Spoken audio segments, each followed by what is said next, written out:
Chapter 9, Festival of Hearts. The next day, your heart still brimming with newfound realizations, you sit with Loretta in your parlor. She fusses over your hair. Listen, I know today's Festival of Hearts may be complicated. Really? You think my sister plans to throw more suitors at me over themed tea? I never would have guessed. But that's why I'm coming. I'll be there to help no matter how many men shower you in letters and favors. Favors sounds awfully presumptuous, like I'm some prized heifer being rattled off to the highest bidder. Don't worry, my dear, I'm not the only one who'll be there to help. The wait staff at these events can always use more hands, so I suggested that a certain someone join their ranks. You mean Theo? Who else? He was more than enough eager to pitch in for the good of all passengers, of course. Loretta. You have no idea how much this means to me. Your heart leaps wildly at the thought of seeing Theo again so soon, especially after the song he shared with you last night. He's the only one whose favor or heart I really want. And since you have some worthwhile company to look forward to, I've brought you something to try on. She fetches a parcel from the door, unwrapping a lavender gown with fine embroidery and sheer fabric along the neckline. It's gorgeous, and if Theo will be there, I can give him a taste of how compelling a well-dressed lady of fashion can be. A lace and luxury. With Loretta's help, you excitedly slip into the dress. As wonderful as it looked on the hanger, it looks even better on you. Thank you, Loretta. Your fashion sense is impeccable. Well, one doesn't come from a newspaper family without learning a thing or two about the latest styles. You look stunning, my dear, and I'm sure your Theo will agree. A short walk later, you arrive at one of the ship's dining rooms for tea with Loretta and Adele by your side. If it weren't for the swang, I never know we're on a ship. This looks finer than any of the tea rooms back home. Agreed. This event is bound to attract the right kind of suitor. I'm more interested in whether the food is tasteful as the table settings. Adele leads you towards the table, brightening when she sees Philippe there. He rises to reach you, clutching a large bouquet in his hands. I'm afraid there's been some sort of mistake. I could never hope to be seated at the same table as these three lovely women. And yet it seems you have been. How lucky for us. You keep a coolly polite expression on your face when he sweeps into a low bow, presenting the bouquet to you. Roses, so original. While your beauty blooms more brightly than any mere flower, I hope you'll accept this small token of my esteem, Miss Violet. Especially when you look like such a vision in that dress. How generous of you. Look, she even speaks for you. While Adele practically swoons with excitement, you reach out and reluctantly take the bouquet. Thank you. Although my room's vases are quite full, perhaps Loretta could take it instead. Ignoring Adele's sudden glare, you pass the bouquet to your friend. She accepts him with a small wink. How thoughtful. Thank you, Philippe. Of course, the pleasure is all mine. No gentleman strolls up to the table, reeking of cologne from his gray hair down to his tips of his pinstriped vest. Is this the correct table? Yes, Violet. May I introduce you to our other guest for today, Count Grigori. I was lucky enough to make the Count's acquaintance yesterday. Isn't it wonderful that he could join us? Yes, so wonderful. She plans to marry you off to elderly. Indeed. As you all settle down into your seats, you give the elderly man a valiant smile. Yes, I know, meeting Miss Wonder.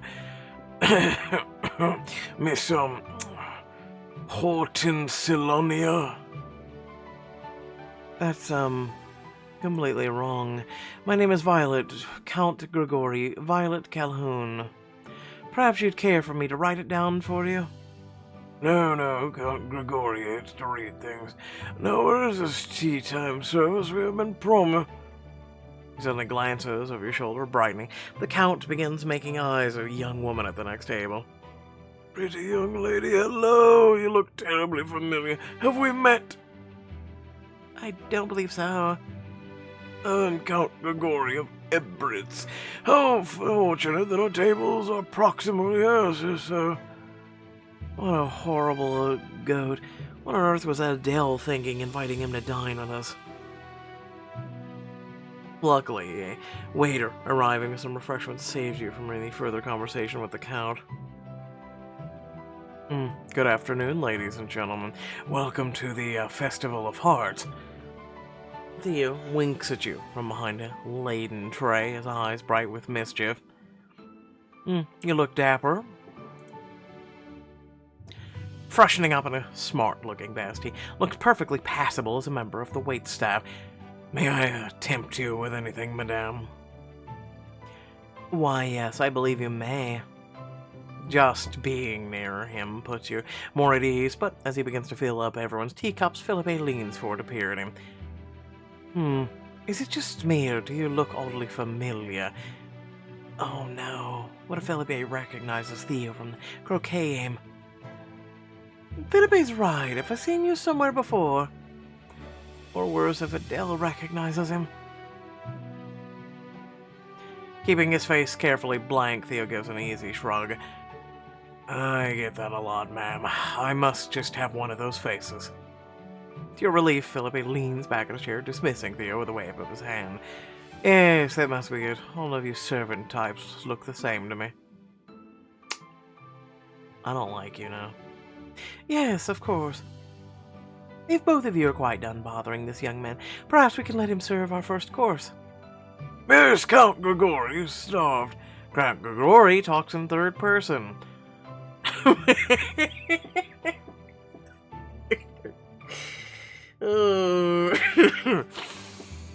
Dell gives Theo another searching look, but makes no further comment as Theo offers you a tray of freshly baked pastries. They look delicious. They actually do. Would the lady care for a scone today? Oh, yes, thank you. Leaning closer to you, he lowers his voice to a teasing whisper that only you can hear. You know, back home, we just call them muffins. But the scone has a classier ring to it, don't you think? A muffin and a scone. Are we thinking of the same thing? Because my muffins don't look like scones, and my scones don't look like muffins. I'm just saying. As he places the scone on your plate, you feel Theo's eyes traveling appreciatively over every inch of your new dress. Make sure to watch your teacup, ma'am. It'd be a shame to spill a drop on such a flattering gown. You ladies all look quite lovely today. How kind. This young man clearly appreciates good taste. As Theo draws back to serve the others, his arm brushes against your shoulder, only for a moment, but it's enough to make you shiver with delight.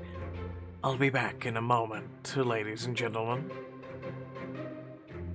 You ache a little as Theo withdraws to serve other tables, but as he does, other waiters carry trays of gifts and notes through the crowd. Are we expecting to eat a gift wrapping for our next course? I hope not, for what we've all paid for this service. They'll be serving tea sandwiches shortly, but this is the best part of the event.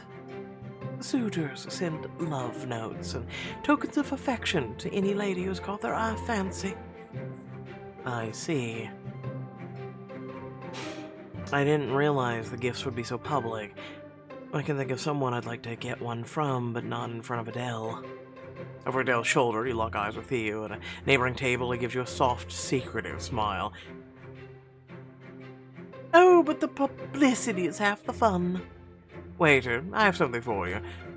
Summoning Theo to his side, Philippe hands him a small, wrapped favor, eyeing you significantly. I wonder who that could be for. I'm not even gonna with you people. Who indeed? Her happiness is like mine right now. Catching sight of your expression, Theo puts on a look of mock delight as he clutches Philippe's gift. A tip from me? Why, sir, you shouldn't have. You bite down on your lip, stifling a laugh as Philippe bristles in his seat. No, that's not for you. Read the label on the envelope, man, and go deliver it. Luckily, Theo's quickly called away by Count Grigori, who hands him not one, but 4 different favors.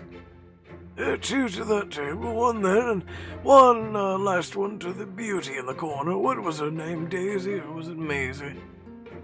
I guess we'll find out your countlessness. Count Grigori certainly seems to be a generous man with both his money and his affection. Adele's eyes widen as the Count hands out favor after favor. 4 favors? Yes, perhaps he's too generous for our tastes. Well, what are you waiting for? Those gifts aren't going to deliver themselves. Behind Philippe's back, Theo catches your eye, gesturing meaningfully towards Philippe's intended favor, gives you a roguish wink. Theo obviously has something up his sleeve. Perhaps I can help with a little distraction. Philippe, what would you name your children? Oh, excuse me. My what now? If, you were to have any. Well, my name was passed down to me from my grandfather. It'd be nice to continue the tradition. Even Adele loses interest as Philippe rambles on, but you catch a glimpse of Theo delivering his favor to a woman at a different table.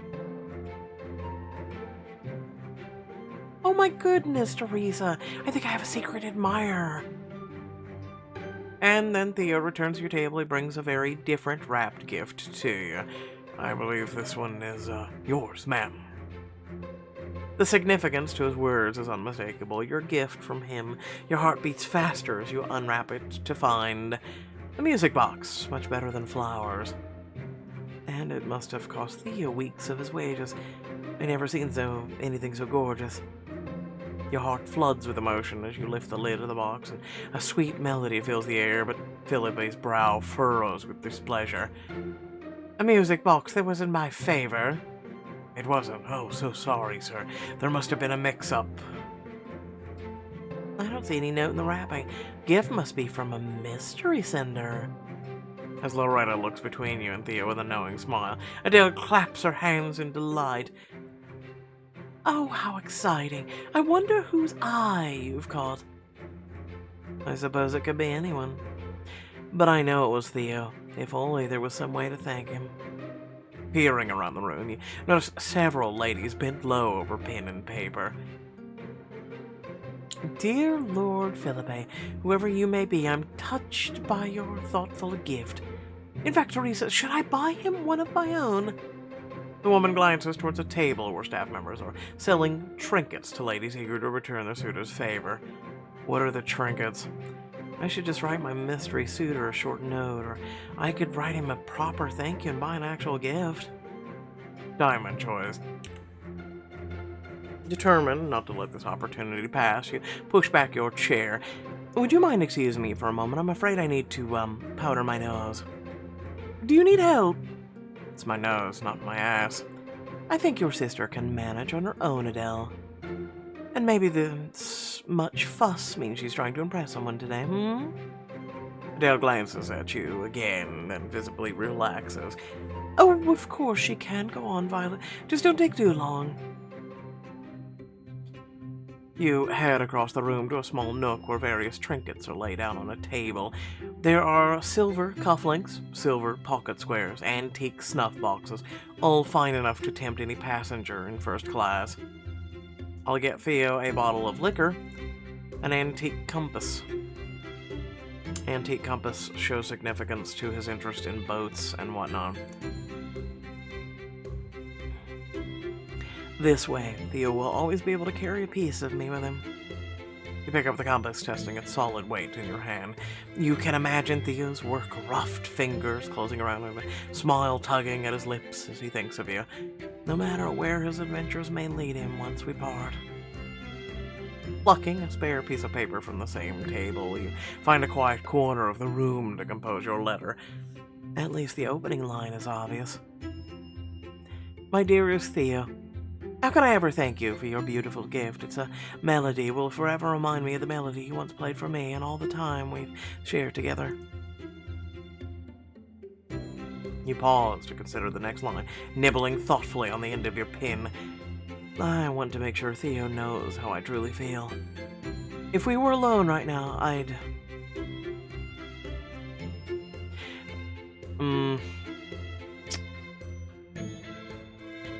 show you the depth of my gratitude. I'm assuming I know what that means.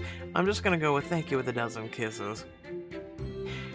If we were alone right now, thank you with a dozen kisses. No, 100.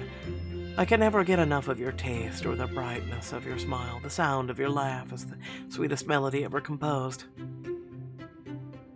The melody, or the memory of Theo's kisses make your body thrum with a sudden need, like a bowstring pulled taut. I should get back to the table soon. Just one last touch before I sign it.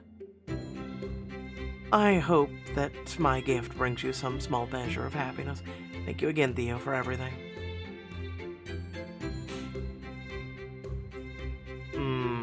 Let me think about this one. Because basically, it's passionately, yup. And that's all we can fit for Pixelberry, may I say. Forever yours, your sacred admirer. I'll find a moment to give him his gift later, but I hope he's pleasantly surprised by the note. You quickly fold the letter before handing it to another waiter to deliver, and tuck the gift into a pocket in your skirt. Suppressing a happy smile, you make your way back to the table. Violet, just in time for the next course. Let's just hope they're serving actual food this time. I think you'll all enjoy this hearty tray of tiny, adorable sandwiches. Right, classic tea food, of course. But before Theo can serve them, another waiter appears, handing him your letter. A note from me. It seems highly inappropriate for one of the waiters to receive a note. Oh yes, why notes for servants unnecessary? Oh, don't be such sticks in the mud. I think it's delightful that our waiter has an admirer of his own. I think it's incredibly romantic. Why should the idea of romance belong only to first class? Why can't we all just love whom we please? You risk a glance in Theo's direction, electricity sparking through you at the warmth in his gaze before he quickly looks away. Oh, Violet, that's not how the world works at all.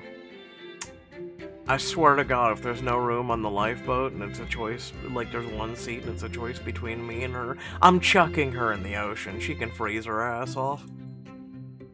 Everyone deserves to find love. Philippe crosses his arms against his chest, his expression growing sulky. At the very least, you could tell us what the note says. I should think we deserve that much. If you insist, sir. Theo unfolds a letter, his expression flickering from a surprise to happiness to a sudden heat as he quietly reads a few words. I can never, get enough of your... Oh, I see. Oh my, are you sure this letter is appropriate for polite company? Count Gregor would need to hear more to be sure. No, I think that's quite enough. Thank you for your, indulging our curiosity. Oh, of course. Let's just say the rest was a very romantic message. Signed, forever yours, your secret admirer. His gaze meets yours for just a moment, and the gratitude and promise in his eyes sends an answering jolt of heat between your thighs. I wish I knew who this admirer was to thank her later. I have a feeling you will. No. Now, about those sandwiches. Philippe waits until Theo has finished serving the last round of refreshments and then loudly clears his throat. If I could have everyone's attention. Pushing back his chair, he stands up, pulling a small notebook from his pocket. In honor of this afternoon's gathering, I took the liberty of writing a small poem for Miss Violet. Oh, please no. On Titanic's deck our feelings did spark, our souls connected as the ship embarked. Off we sailed to places anew, you with me and I with you. How, thoughtful. You really shouldn't have troubled yourself. I know, but it was worth it to see the delight on all of your faces. Loretta pulls out a small hand mirror, muttering softly to herself. Oh, if this is my delighted face, I ought to speak to my doctor.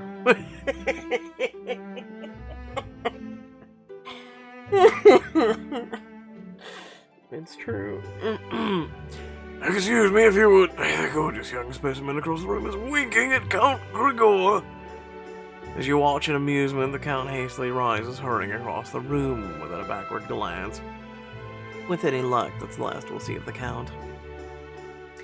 Yes, I'm not sure Mother and Father would approve of his, distractedness, or the fact he sent 4 favors to 4 different people. I, for one, am delighted to have gotten to spend this Festival of Hearts with your sister. Now, there's nowhere else I'd rather be. That's very kind of you to say. But today was made it clearer than ever. There's only one person on the ship who holds my heart. You force yourself to smile at Philippe, but on the inside you've never been more sure about Thea. If the tea is just about done, I'll meet you back in your quarters, Adele. I just want to give our waiter a small tip. To your relief, she nods, and you slip away into the servants' hall until you find... Violet, what are you doing back here? Looking for you. You glance down the hallway and find it empty, taking a step closer, your heart pounding. Theo steps closer to meet you. I wanted to thank you for making time to be here today. Oh, that's the great thing about having so many friends. I always have someone to cover my shift. Then I'm glad I caught you alone. I know you saw my note, but I wanted to give you this. You reach into the hidden skirt pocket for the gift you chose earlier at the table. Hand it to him. It isn't much, but it reminded me of you. Theo stares down at the compass, brushing his thumb over the smooth metal as the needle sways, his voice is thick with emotion. Violet, it's the most beautiful thing anyone's ever given me. Now I feel like a real sailor. You already were one of those, but I hope you'll remember it once you're a lofty captain. He carefully tucks it into his pocket and closes the distance between you, reaching up to risk cupping your cheek. I'll treasure it for the rest of my life. How can I ever thank you? Well, I can think of one way. He glances down the hall in the moment. He's sure it's still empty. He wraps his arms around your waist and presses his lips to yours. The adore in his kiss makes you tremble with the pressure of his body as a flood of warmth and delicious friction. I'll deepen the kiss. A flush with sudden need, you arch towards him, eagerly parting your lips for him. Ah. Theo's tongue slips into your mouth, teasing and flicking, then driving you wild with need. Theo. But all too soon, Theo reluctantly pulls away. He tenderly presses his lips to the bare skin of your wrist. I know we have to be careful, so consider that a start. A start? To the rest of you, my thank you. Then I look forward to it. Today could have been torturous between Philippe and that awful Count, but with you here, this festival has actually been enjoyable. I just wish we could have shared it openly together. Me too, although I'm not sure how well I'd fit in a room like that. You'd fit perfectly right beside me. His slow smile sends a shiver of longing through your veins. He takes your hand and brushes a thumb over your knuckles, deliberate and slow. I like the sound of that, and honestly, I've liked being here. As a waiter, I have an inn with the kitchens, which means I get to sample the desserts we've been carrying around all afternoon. In the narrow hallway, Theo leans forward, dropping his voice to a whisper. His warm breath stirs against your earlobe. You know, I've never tried chocolate before. Wow. Never? Not anyway. Not yet, anyway. I was hoping my first time could be with you. You glimpse the desserts being whisked to other tables. Tiny confections, fresh fruit dripping with juices, delectable chocolate. And you can't help but imagine the possibilities of you and Theo trying it alone, tasting, licking, savoring. How could any lady resist an offer like that? Then follow me. Theo leads you down the hall to the bustling kitchen, where he quickly snags a plate of desserts for the two of you. Are you sure this is allowed? Of course it's allowed, as long as we don't get caught. Still grinning, he ushers you back down the hall into a small parlor, set just beside the main dining room. You can hear the faint murmur of voices in the other room, and you know Adele and Philippe have to be among them. But right now, there's only me and Thea. He spreads the food out on the table as you settle onto a narrow couch side by side. So, you hungry?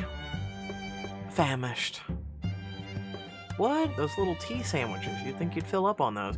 Time for a taste of chocolate. You open the box and the rich, intoxicating scent of cocoa fills the air. Why don't you feed me one? I feed you one. It is his first time. You said you've never had chocolate before, and I want you to enjoy this. Desire sparks in his gaze. You pluck one piece from the box and lean forward as he opens his mouth, and you slip the delicious morsel inside. His lips brush your thumb as they close over the chocolate, his eyes widening in ecstasy. My God. Is it Ferrero Rocher?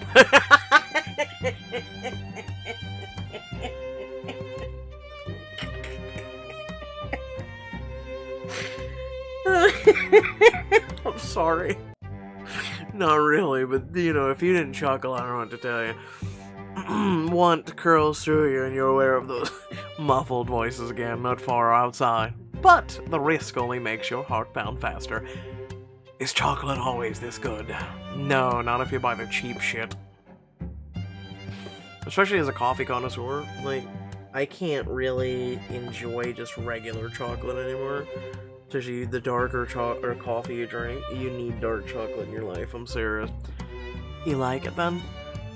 His gaze flickers down to meet yours as he licks his lips. Oh yes, I like it. Smiling, you pull away, deliberately brushing your fingers against his full lips as you do. I hope the rest of our treats are just as good. You reach for a platter of fruit next, selecting a particularly luscious-looking strawberry. Theo watches with bated breath as you bite into the ripe red fruit as juices bursting over your tongue. Slowly you finish the strawberry, letting its sticky sweet juice run down your fingers. Delicious, but messy. Trail your fingers across the top of your gown. Ask, fingers clean. You open your mouth to ask for help, but he's already leaning forward, his eyes dark with passion. Let me... Closing his calloused fingers around your hand, he slowly raises your fingers to his lips. You gasp as he looks his way across the juice-stained pads of your fingers, each stroke sending a hot bolt of pleasure between your thighs. As he slides your fingers into his mouth, sucking gently, you nearly come undone. Oh, Theo. In the heat of the moment, his name slips out more loudly than you intended. You bite down hard on your lip, all too aware of how easily you could be discovered. Shh. It's good to know you like that, though. By the time he pulls away, your pulse is racing in your veins, your breath coming in short, sharp pants. Yes, I'd say so.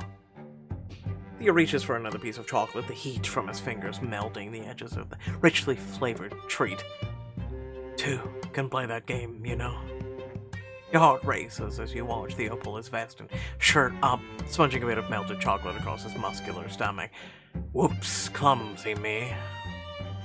Oh, it looks as though you need my help. Can I use my mouth? Violet Calhoun, you can do anything you want to me. Dropping to your knees in front of him, you reach up, placing your hands on his hips. Theo inhales sharply, his voice breathless. God. You drag your tongue across his well-muscled stomach, reveling in the saltiness of his skin and the sweetness of the chocolate. Theo bucks and shudders beneath your touch, thrusting his hips helplessly upward to feel more of your touch. Yes. Just inches from your mouth, you can feel the rock-hard evidence. Heat pools between your thighs in response. You're about to reach for the fastenings of his trouser when he leans over to pick up one of the last plate from the table. Wait, I still haven't showed you this. You straighten and glance at the elegant pastry he's holding, a fluffy mound of dough with a smaller one on top forming a delicate peak. What in the hell is this? One last treat, I recognize this. That's a, religio, isn't it? The two buns are supposed to look like a nun's habit. I'm sorry, a what? Really, I've never heard of them before, but when I saw them in the kitchens, none was the last thought on my mind. What did it remind you of then? Theo hands one pastry to you as he hefts another slow smile, curving his lips. You really want me to say it out loud? Your heartbeat is loud in your ears as he goes on. Something else that's soft, colored deeper near the top, and sometimes deliciously stiff right at the peak. He lifts the pastry to his lips. You do the same, your nipples tightening to aching points as the image becomes clear. And just as you take a bite, the sweet flavor explodes over your tongue. Theo flicks his. He licks a messy, showy stripe before taking it in his mouth, and that ache races between your thighs. Oh, you... Between the sugar on your tongue and the aching need between your thighs, it's hard to find words. Is that something you think about doing? Sometimes I'd give anything to do. He tosses the plate aside, pulling you into his lap, but just as your hips meet, friction surging through you. Footsteps echo down the hall outside. Oh no. You both freeze as the footsteps grow near and near just outside the door. Just keep quiet. But it's impossible to sit here with him beneath you, your skirts riding up to your thighs and do nothing. You arch into his touch, his length pressing right against the ache between your thighs.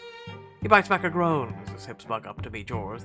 Through your clothing, you can feel him growing even more as his hands move to cup your breasts. He teases, strokes, and the touch setting you aflame as you picture his lips where they are, his tongue caressing the stiff peaks.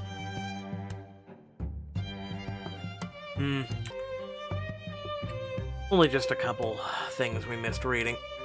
But as much as I want to, you deserve to be somewhere we don't have to keep quiet. Somewhere you can be as loud as you. Finally, the footsteps move past your door. That was... Half a dozen words come to mind. Dangerous, risky, entirely too close. But one that spills from your lips is... delicious. Pulling slightly away, Theo gives you a cocky smile. Good, but we should probably... shouldn't stick around too long. Bending low, Theo covers your mouth with his one last time, kissing you with all the passion of both your pent-up desires. As he pulls away, leaving you panting for more, you can still taste the chocolate on his lips. It's the sweetest thing I've ever tasted. Before I go, could we speak together later? Somewhere a bit more private? Why don't you come to the mess hall tonight? There's a big celebration happening if you thought people were affectionate here. He smiles crookedly, making your heart speed up even faster in your chest. Wait until you see what my people have in store. I wouldn't miss it for the world. And once I get there, I'll finally tell him how I feel. Until next week. And then we sink. No, I'm kidding, but it's chapter 9, right? So, we got about 9 more chapters until we probably sink.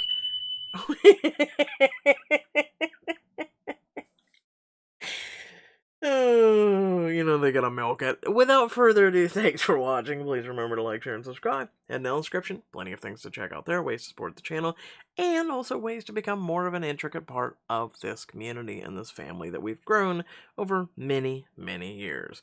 With that being said, let me know your thoughts down in the comment section below, and without further ado, again, hopefully I made you laugh, but without further ado, catch you all later. Peace out.